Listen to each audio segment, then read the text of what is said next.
Hi,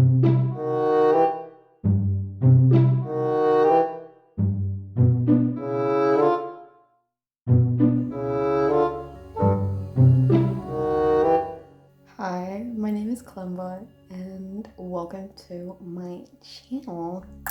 Hey! If you're new to this channel, I make little special videos, which may seem weird, don't worry. But yeah, I'm very new here, so hi, welcome. Beautiful change of scenery. It's a pretty day, so I'm by my window today.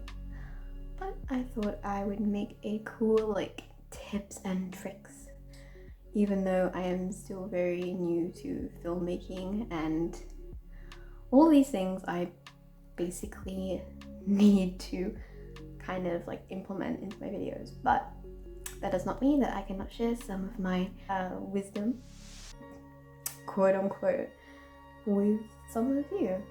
So yeah, advice number one would be in regards to your voice and how we really present our voices in videos. Now, in real life, I am a very, very, very shy person. I don't really talk that much, unless I'm with families and friends. But one of my main things that I try to implement into my day-to-day life is projection and projecting voice. Now, if you've ever taken a drama class, such as in school or out of school, or just watched any sort of drama videos, you'll know that the number one thing they say to work on in drama is your projection and how you project your voice.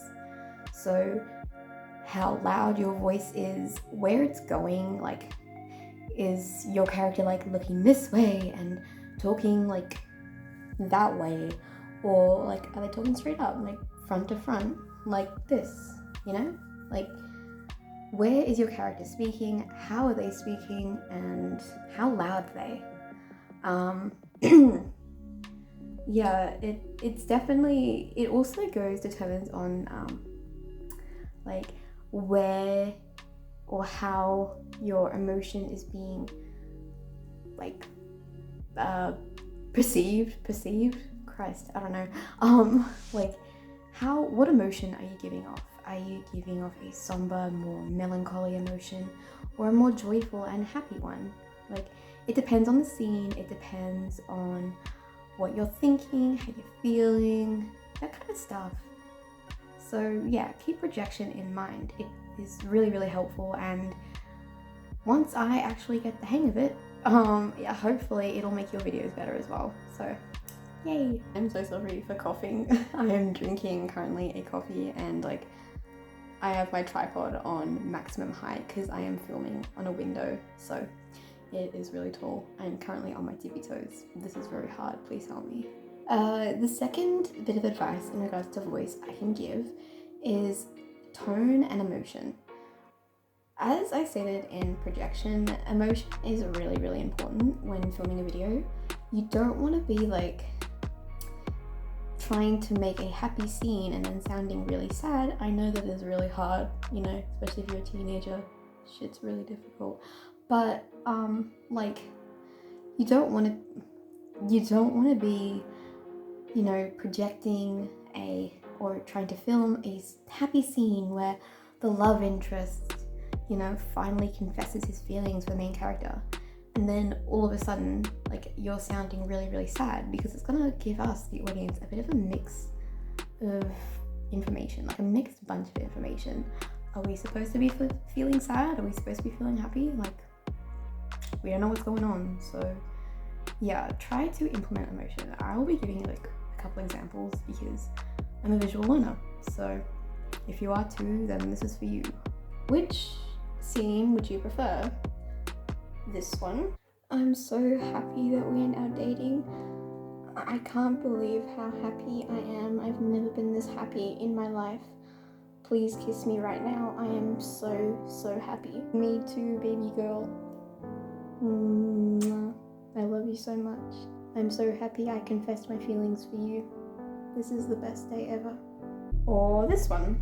I am so happy we're now dating. This is the best day ever. Come give me a kiss. Kissy kissy. I don't know about you guys, but I personally prefer the second one a lot better. And just because I can get the feeling of the scene, and it's a very happy scene for those two lovebirds. But yeah, that's basically emotion in scenes. On top of that, emotion doesn't have to just be expressed through your voice and projection. Emotion can also be expressed through different filmmaking elements such as sound effects, music, tone, color correcting, all that kind of stuff. When I say color correcting, I mean like this, like a gray kind of melancholy like scene, I guess. And how that really like projects the emotion onto the viewers. And sound effects really just add to the realism. The same with music. Music also adds to the dramatic effect, if you will.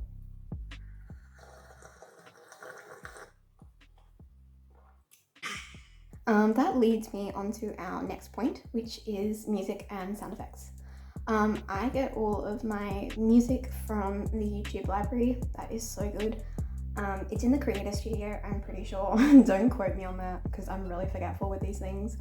But I'm pretty sure they're all royalty free, so you won't get, YouTube clamping down on you telling you to delete it. And then sound effects, you can get them from the website freesound.org. As long as you give credit where credit is due, you should be fine in that regard. You should be able to use it and it's free, so you don't have to like open up your bank account and have millions stolen because you just wanted the sound effect of someone eating an apple. That'd be really depressing. Make sure you use appropriate music for the scene. Otherwise it's gonna come out really weird and a little humorous. Here's an example. I can't believe Grandma just died. She got hit by a metro train.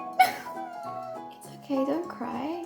She'll live forever in your heart, Yeah, that was really weird. Yeah, just choose appropriate music for the scene, otherwise it's gonna be really awkward and people may get the wrong idea about your video. The next bit of advice I have is staying original, which is one of the key elements to really, I guess, being proud of yourself on LPStube. Obviously, this is staying original and copying. These are completely different things to taking inspiration. So like if you take inspiration from one series and then combine it with another series. So yeah, stay original with your series and yeah, just hope for the best. Keep your fingers crossed, I guess. Otherwise it's just gonna be a really big mess and you don't want people like only knowing of you because you copied someone else or stole their idea or stole their characters or basically stole some main plot point that was in their series or their video for your series or video. It's not pleasant. Let's just say that. Okay, so for these next tips, I don't want to like get on my high horse and say you need a decent camera and you need the perfect lighting and there is someone vacuuming in the background, but like camera doesn't really matter, to be honest. I'm literally filming on an Android phone and it's pretty good, not gonna lie. But lighting is pretty much a must, otherwise we can't see what you're trying to film. So yeah, for a majority of my videos, I usually use like a desk lamp. That's why it has a really orangey glow. But as of now, I am using the beautiful natural light that is on my window today. I thought it was very pretty, so I thought to film here. But if you do not have access to natural light, either you live in a prison cell or it's just really like kind of dark, I guess, where you live, which I can completely understand, you can just use a desk lamp or try to find something called white light or like an LED kind of white light. They're very good for filming. I wouldn't necessarily recommend jumping right into like those professional box lights because they're very expensive.